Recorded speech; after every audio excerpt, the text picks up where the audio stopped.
We're live.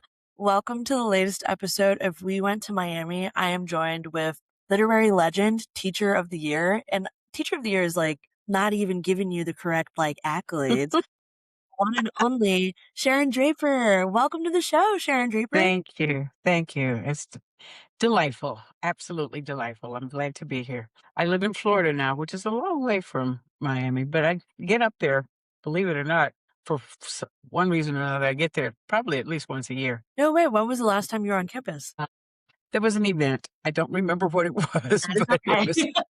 it was an event. And I was amazed at how things had changed. Like the kids get their food delivered to them with little robot things. I'm like, Yeah. Are the whoa, what we could have done with that. So for our listeners who may not know, when did you graduate from Miami, Sharon? About 200 years ago. I I don't don't think so. know.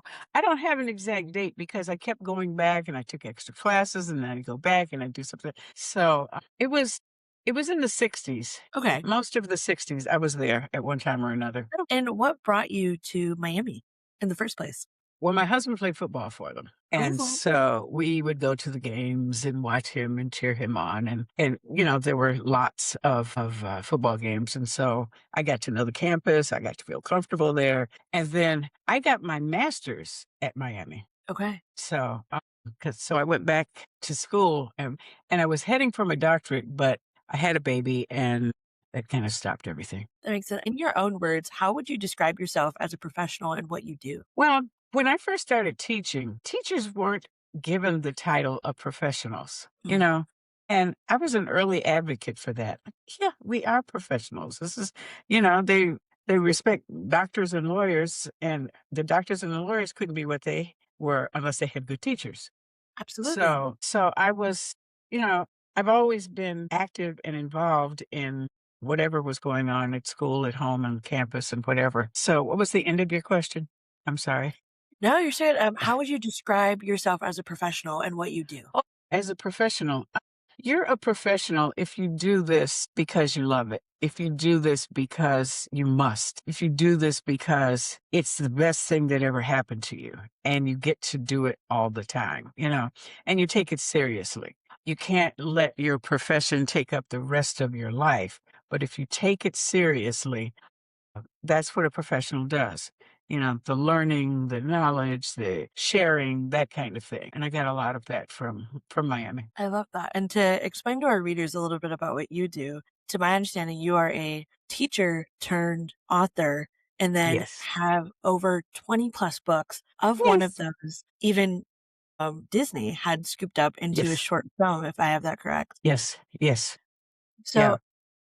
and you started publishing or writing your work, if I was reading this right, because a student dared you to submit your work. Is that correct? Right. Well, I was an English teacher, so I Okay. have my students writing papers and various things. And I did have a student who said his literal words, "If you think you so bad, why don't you write something?" And Oh, I said, "Okay." And so he gave me a clipping from the newspaper.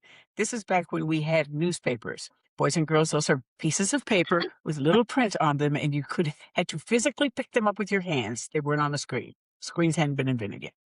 So, but he gave me this application for this contest, and I said, okay. I was a kind of a freewheeling kind of teacher. So I went home and I said, what can I write about? So I got to thinking and I wrote a little story and I said, that's pretty good. And I revised it and I sent it in and forgot about it. And it took a couple of months at least, yeah. long enough to where I had forgotten that I had done it. And I got this phone call and they said, is this the lady that wrote that story? I said, yes. And they said, well, so I want to let you know that you got first place. You got first prize. Ah, Seriously? Seriously? And they said it was going to be published in the newspaper. This for the younger people. This is what we do. We would open up pieces of paper and get our information. There was no screen. And so, it was a really big deal because I was in a magazine that was delivered to people's houses and they could see my story right there on the magazine. Then after the story came out, I got an email or no, it wasn't an email. This was before emails.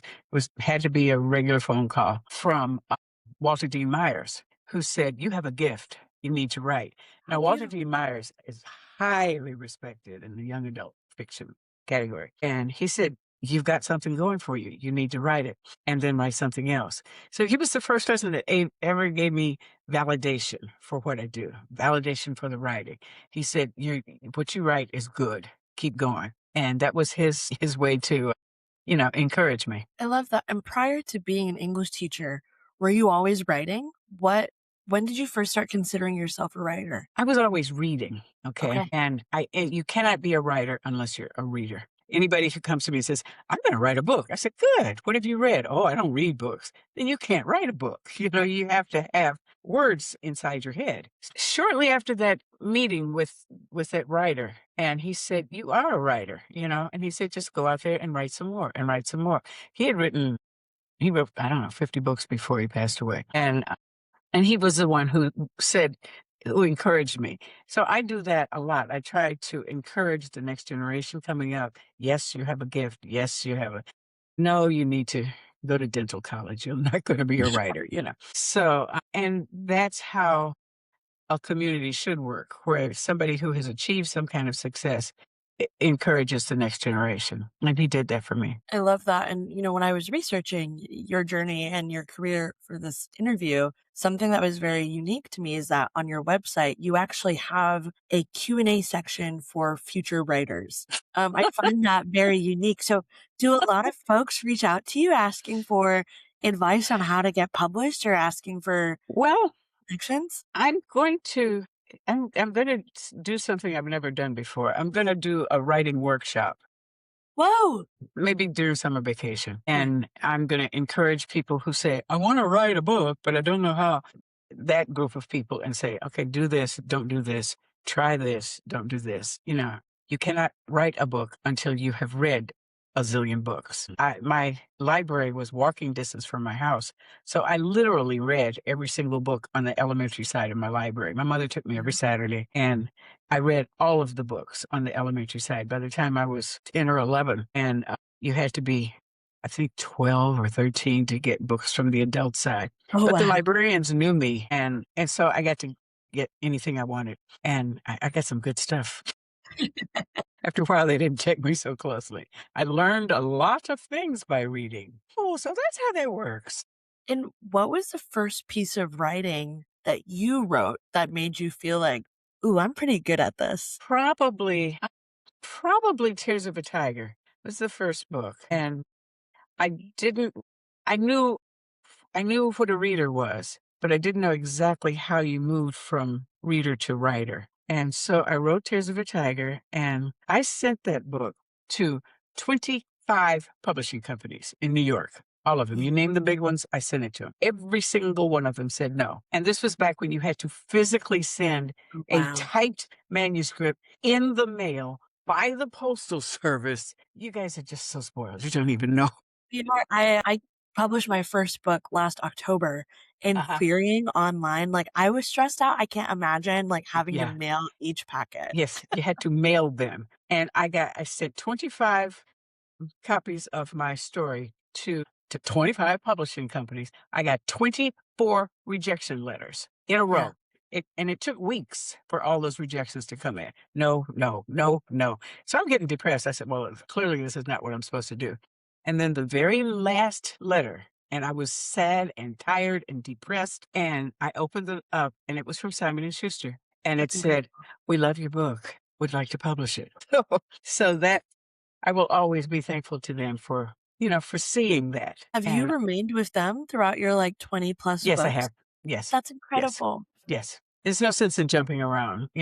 The writers who say, "I'm switching to this company and this company." Say, no, no, establish a relationship with your company. Like, I know the names of the publisher's children. You know what I mean? Yeah, It's we've got a good relationship. it's beautiful. And so, was the goal from the get-go, like, from when you were young, that you one day wanted to be a book author? Or No, did no, I just love to read. okay. And I had read so many books. I had a zillion books in my head. Mhm. And I was a A student, and English was my best subject, math not so much. And so it was a natural kind of thing. It wasn't like I think I'm going to write something. It's like books had always been in my life. I read all the books in our library. And, they've got the elementary side and then they've got the grown-up side, and on Tuesdays, the lady would let me check out books from the grown-up side. So you have to be a reader in order to be a writer, and I was prepared by having a whole lot of words and stories in my head. I love that. And, 20 plus books is not an easy feat. How do you, one, not burn out, but also how do you nurture your creativity? Turn out because I love it. You Yeah. know, you get tired of something that you don't like and you have to do, like shoveling snow in the wintertime or something. But I love it. And it's easy for me and the words flow for me. And I tell students all the time, there are lots of things I cannot do. If you throw me into a swimming pool, I will die. I cannot swim, you Yeah. know? On Thanksgiving, they say, you sit over there and we're going to do the cooking. Somebody else will cook because I'm not a really good cook, but Yeah. I know I can write. So we all have our gifts. And once you figure out what your gifts are, then you can move on with your life. But you have to know what your gifts are. Everybody has a gift. We just don't know what it is. So, and I tell this to students too, like, how many of you played trumpet in the marching band? They raise their hand. Say, do you like it? Oh, yeah. There's a job out there playing the trumpet. You can go and spend the rest of your life being happy, playing the trumpet, doing something that you love and enjoy. So find the thing you love and do that. So, and books and reading just fell into place for me. That's so neat. And so at one, when you published your first book with Simon and Schuster, at what point did Disney reach out to you? Were you sending your book to Disney? Like, how did that happen? Simon& and Schuster didn't have a whole lot to do with it at the beginning. I met this guy, the producer. We got to talking one day at lunch, and he said, "You've got a gift there, and I'm gonna make a movie out of it." I said, "Okay." But he did own a production company, and so it took, I guess, 8 or 9 years before he said, maybe longer than that, I don't know. But he said, "Your book is worthy of a movie." And so he worked at it and worked at it, and we finally got it together. It was so cool. They filmed it in Canada, 'cause apparently it is cheaper in Canada, and so they filmed it there, and I got to go up and watch it being filmed, Oh, and wow. so I got to be on set, and I could see, like, there's a scene where it's pouring down rain, and the characters are all getting wet in the rain, and it's a huge fountain that's spraying down, and so the characters in real time are running under this fountain, but in the movie, it looks like it's raining. It's really, really awesome to watch the process. Every line has to be repeated 47 times, Yeah. and the editors or whoever the guys are that to say, no, that didn't come through. Do it again. Well, Mary, I'm really upset. Nah, do it again. Well, Mary, and they say, okay, we'll take that. So they have different versions of every single scene and they merge them together at the end. And, you said, like, I was at lunch with this man who happened to be a producer. How does one even casually meet a producer that works with Disney? I don't really remember. I've known him for a long time. And Okay. when I was in California for some event, I used to travel, I've been to every state except for Alaska. I read that. Yeah. And that's When because when did they, you they get to didn't Alaska? ask me. I would have come. But somewhere along the line, we crossed paths and, he read it and said, I'm determined I'm going to make a movie out of this book. That's incredible. Yeah. And switching back, when you did your studies, whether that was undergrad or your graduate school, was your focus always English and writing, or did you study Always, some yes, unrelated? yes. Okay. No math, no science, sorry, no. Just English, writing, academia, the kind of things, yeah. That's the cool thing about college is you can find the thing that you're good at and focus on that. Absolutely. And what I know you mentioned you were at Miami for quite some time. What did your involvement at Miami look like beyond just the classroom? I didn't do much with the clubs and That's okay. that kind of thing, because I was a large part of it, I was off campus because I had a baby at home, and so it was when I was there, it was for academic purposes. I That didn't makes have sense. time to get drunk on St. Patrick's Day. And honestly, They you might still be do, better off liver-wise. yeah, I'm sure they still do. Oh, they do, absolutely, I can Mhm. confirm. Yeah. Did you have a favorite spot on campus that you liked to, either in between classes or were studying at? The campus itself is very peaceful Yeah. and very lovely. So I enjoyed, there's nothing that you can dislike about the campus. It's Oh, beautiful, it's easygoing, it's so and I had good friends, so it was wonderful. I love that. Has your, like, young adult experiences ever bled into any of your books? Experiences from my life, my mother was very strict. I didn't have much of a life. I didn't get into adventures. I wasn't allowed to get in trouble. Okay. My life was spent with, I had a strong, loving family, and my life was filled with books and reading, and then reading more books. And it didn't occur to me that I could write such a book. Hmm, I just loved reading them. And this is what I tell young writers, that you have to have words in your head if you're going to write a book. You have yeah, to have stories stored in your head if you're going to write a book. So, and Miami is a good campus for that. absolutely. Who would you say, if anyone, is your muse for your writing? Hmm. I don't think I have one Okay. because I read so much. Yeah. I like Rita Dove. There are a few that I enjoy, but I don't have a favorite. It, it's too hard to choose. Yeah, that makes sense. And I'm trying to did Rita Dove go to Miami? I think she did. I think she might have. Yeah. I know I met her several times, but last I heard she had a skating rink at her house. I said, wow, that's Oh, cool. That wow. was years ago, but Well, and actually speaking of Rita Dove, if I'm as I did my research, you also were called to the White House a few times for your writing. Is that true? I've been there 5 times. No way. Yes. Okay. Yes, You yes, better yes. share. You can't just not chase things. Let's see. The first time I went it was National Teacher of the Year, and the Okay. National Teacher of the Year gets to go to the White House. And what And year is this? girl, I'm old. I can't remember. Well, who's the president? I Who's the don't remember. president? I don't remember, but it was way back. Okay. And the Teacher of the Year, back then, the National Teacher of the Year program was highly respected and very involved, and it was a really strong program. Okay. And the people, the spearheads behind it, one guy passed away, and it so they still have National Teacher of the Year, and it's still a big fat hairy deal if you attain that. But back then, the National Teacher of the Year got to go to the White House. So I met both Bushes. I met Barack Obama, and he is drop dead gorgeous. Ugh, I knew I you would say met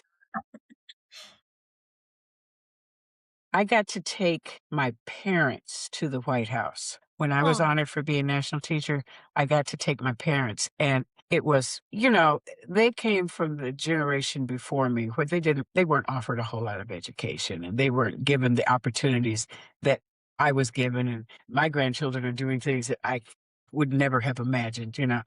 But when I got to go to the White House, I took my mother and my father, and they were so proud. We're in the White House. I mean, it was just like the most astonishing thing in their life that they were in the White House because of their daughter. So my mother, she was a camera junkie. I mean, she just took pictures okay. of, those little Instamatic cameras, and you Yeah. get them developed at the drugstore. And they had told us in no uncertain terms, there will be no picture taking. There will be no picture taking at this event. And so I'm going through, and we're all dressed up and proud and walking in to go to meet the president. And my mother is steady snapping pictures. Snap, snap, snap. And I said, Mother, you're embarrassing me. And so the president of the United States said, you let her take pictures of anything she wants. And she Oh. said, snap, snap, snap, snap, snap. So we still have pictures from that day. Oh, I'm sure. I mean, that's gotta be in an album Yeah. somewhere. Yeah, somewhere it is. Yeah. So, yeah, it was amazing, and like I said, I got to go several times. I went once with some event and got to meet Clinton, and then after that, was back for something else, and he said, "Oh, you're back again," so, and it's like, He remembered you. yeah, and the other people in the line says, he knows you? I said, "Yeah, we go way back." Can I tell you a secret about the White House bathroom? Please. They have thick quality, paper napkins, but these are Yes. thick quality paper napkins. They may have changed it now, but it was thick quality napkins, and it was embroidered on the cover, from the White House bathroom. Oh, And wow. so we got the yeah, the I lost my word. The We got napkins? the little napkins, and then the next week I got to go back to the White House for another separate event. It was really heady back then. It was just every week was something amazing, I mean, you're just going to the White House and like every other yeah, and weekend. when yes, so and they still have them there. It says, property of the White House, but you may take this. And there's a sign that says, "Don't steal anything in this building, but you may have one of these. That's This is your funny. souvenir." And so when I went back the second time, and there's a person that stands there and says, "And Mr. President, this is so and so, and this is And when he got to me, and he was just being polite and saying that, when he got to me, he said, "Sharon, good to see you again, girl." And I'm going, and everybody's like, "Who is that lady?" That is I said, so "Yeah, funny. me and Bill, we go way, yeah." And So, so yeah, it was fun. It was fun. all of these events you're doing and all of this, like, I mean, literally networking with the president, was this all on the basis of being a writer? Was this advocacy work, being an educator? What I was think a little of both, a little of yeah, both. And they have staff that reach out, and back then, the National Teacher of the Year got to go every year to the White House. I don't know they do it now, but every year it was expected that you got to go to the White House. But I got that's to go, and I got to take my parents, and they got to, there's nothing more. I mean, what other pride can you offer, yeah. to your parents is, "Here, mom and dad, I'm taking you to the White House to meet the president." Yeah. I have not been able to take my parents to the White House. However, the one connecting thread you and I have is when I graduated, my parents received a piece of mail from President Biden, and it was Ooh. congratulating me on graduating, which was Oh, really wow. sweet. Very cool. It's framed on like the other side of my desk right Oh, now, wow. but I have no idea how that one happened. I wish I was cool Well, enough. they got, and how do I say this? There were some really, really genuine, powerful people Yeah, working in the 90s, and kind people, thoughtful people. And I'm so glad that I got to go at a time where I could just be proud, you know, I love that. and It's very profound. yeah. And Okay, my so mom and dad just, they never oh, got they over had that. to. I mean, is there, like, a picture of, like, all 3 of you Y and Bill Clinton on, like, a mantle Somewhere, yeah, somewhere? somewhere, yeah, somewhere. I'm not sure where, because it was on Instamatic cameras, girl. We didn't Right. have but somewhere, yes, there are pictures of my mother standing next to the president. You need to get one of your grandkids to, like, get the Instamatic picture and, like, blow it up because 'cause I'm Yeah, sure because you they would can know how to do that. Yeah, 100%. yeah. So, I think it's an understatement to say that, like, your writing took you places that you did not expect it to.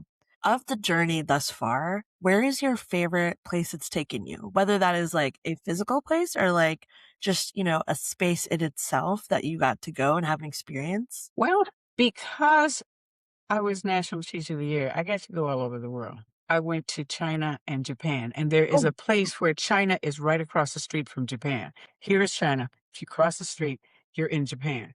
Um, because Miss Sharon, teacher of the year is crazy based off what I like, this but that wasn't Teacher of the Year. Maybe it okay, was. I don't remember. I don't remember, that's okay. but I got to go there. I got to go to Africa. I got to see, the buried soldiers, Yeah. the what do you call them? The soldiers that are buried underground. Famous statue thing. Okay. Old brain won't bring it up. But anyway, I It's got to see your all brain that. doesn't know either, you're all good. Yeah. You got to see Okay. that, that's incredible. Yeah. And I got to go to, you know, when I was writing Copper Sun, I needed Copper Sun is about a girl from Africa who is taken to the United States as a slave, and it's her story from the point of view of a 13-year-old girl who's taken from her parents and taken Oh to my a god. strange country and made into a slave. I mean, it's just like if somebody took you and said, "Okay, now you're going to be a slave on Mars." That's about how different the Absolutely. experience was for her. And so I had to go to Africa to make sure that it was correct, to make sure Mm. that it was accurate, to make sure that this leaf looked like that and this flower looked like that and what the air actually felt like. So I've been to Africa 3 or 4 times, maybe more than that. And I learned so much. I loved it, every minute of it. Would you say that's been your favorite place thus far your writing's taken you? One of them, because I've Okay. been to so many other cool Yeah. places, Japan, like China. Japan and China, the place where you could walk across the street from one country to another. It's just, but Yeah. yeah, I got to see incredible things, and the wildebeest going across Mm. the desert, those kind of things.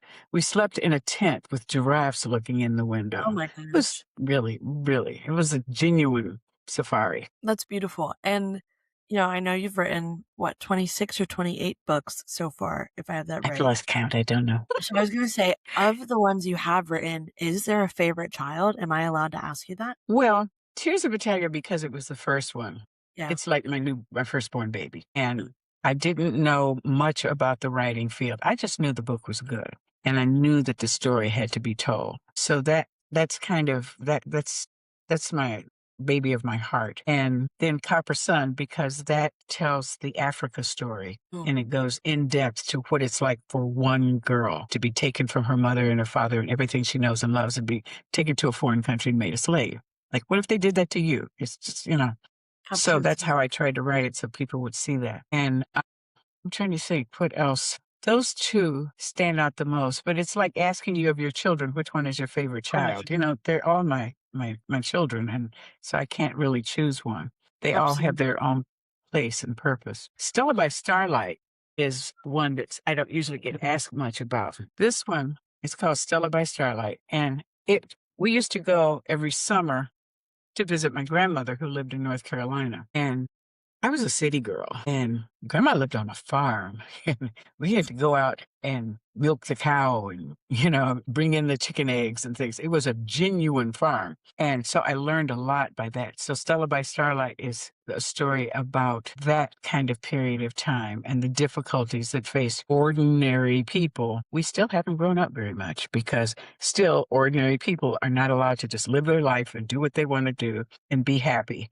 Yeah. And Stella tells a story. She has a reading disability, and she doesn't want anybody to know because her mother knows that in order for her to be successful, she has to be able to read and write because that's the only way she's going to get out of the farm. Yeah. And so Stella is my tribute to my father. That's beautiful. And yes, everything I could remember about North Carolina and the kindness of the people and the food. Oh my goodness.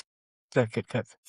That's beautiful, and I know you mentioned there's no pure writing muse for you generally, but it's sweet to hear that, like, there was some, like, influence of your dad or, like, tribute to your dad in that book. Yeah, yeah. And this one, Stella was written for my dad. I am working on the book for my mother. Okay. I sent the first draft in.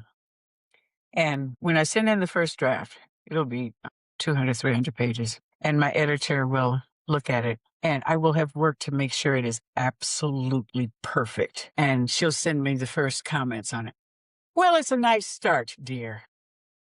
Like, are you kidding me? But that's what we do. That's what we do. Yeah. And she says, okay, now in this chapter, and what about this? And you never really responded to that situation. And what about this? And would this character actually do that? And now, she asks a zillion questions. And then when I have done everything that she said to do, every single tiny thing, and it's perfect, and I send that in, she says, it's getting better, dear. But that's how I get good books because Yeah. it's not me. I'm being encouraged by Mm. very good editors who demand the very best. And Yeah. they won't let me, they're not checking spelling errors. They're checking essence and meaning and long range effects and that kind of thing. So we go through a very, very, very, very, very, very intricate writing and rewriting and rewriting, but they come out pretty good. They do. And I would love your opinion on this, Sharon, but you hear a lot of discourse in the writing community today that, like, if you're trying to get your book published with like a big publisher, you have to bring a platform with you. Like, you need to be some sort of well-known name, whether that's on the internet, whether that's within professional circles. Do you believe that, or do you think it's a No, myth? you don't have to have a well-known name. Anybody, if you're good enough, you can get through. But you Yeah. have to be persistent, and you have to follow the rules. Like they will say, don't send it on notebook paper, or Yeah. don't have it on back-to-back paper. Little things like that. So you have to follow the rules, and you have to be patient. I told you I went through 24 rejections before the last lady said yes. So it's a very cutthroat thing. The Absolutely. rules now for submitting publications is different. than it was back then. That was 20 years ago. So the rules have changed, but there's still the process of sending in your very, very best work. And they will tell you it's a nice start. And you're sure it's perfect. But Yeah, the revision process is the major part of writing. You write it and then you revise it for the next 6 months, sometimes longer. I love that, and, I wanna be respectful of your time, so, No, I'm look, fine. This is fun. I'll pivot us to a bit of a rapid fire.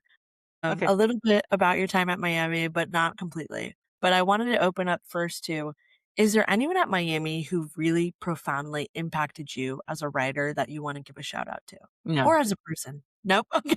no. The person was my husband who played football for Miami. Shout That out was, yeah. shout out to Mr. Yeah, Draper. shout out to him. Okay, we'll give him a shout out. I'm sure he'll be happy about that. Yeah. Now, you mentioned you come to campus just about once a year, if not more. Yeah, when they invite me, I come. And, I love that. they have various events and it's always fun to be back on campus. If you had to start a business uptown, what kind of business would you start? College kids love to eat. And I know there's a lot of food places and food. I saw a little automated delivery The bot, you robots? know? Yeah. My goodness, my They're kinda generation is scary. looking back and say, "What is that?" But, the campus is beautiful. The campus will be like that forever, and it will always encourage the best and the brightest, because if you're not the best and the brightest, you don't really wanna be there. You No, don't have you just really don't wanna be there. It's the perfect place to be. it is. So would you be starting a restaurant then? No, don't think so. Okay. What would your business be? Well, I tell people I have many gifts, but cooking is not one of them. Neither is swimming. You did mention that, can't throw you in a pool. Yeah, so no, no, no swimming, no pool. And there's a story behind that too, but you have to read the next book to get that one. Okay. So Uh, this is one that's a tribute to your mom, right? yeah, yeah. Okay. And it's going to be powerful, but she hasn't sliced it up yet, so I'm just waiting for her to say. Yeah, She will send me 18 pages, single space, front and back, with minor suggestions. But that's the way we do it. that is So it'll be now it'll be way next year before that's out. okay. Well, we'll keep an eye out, and, that's a great segue. If our listeners want to follow your journey, want to be updated on when the next book comes out, what is the best way to connect with you? SharonDraper.com. And I have a friend who helps me. If you click on it, I probably won't see it, but I will, just send it to my email. I mean, it's a public email and you can send me an email. Don't send me a story. I'm not an editor. Don't send me a book. Don't even send me an idea for a book, because then you'll say I stole your idea.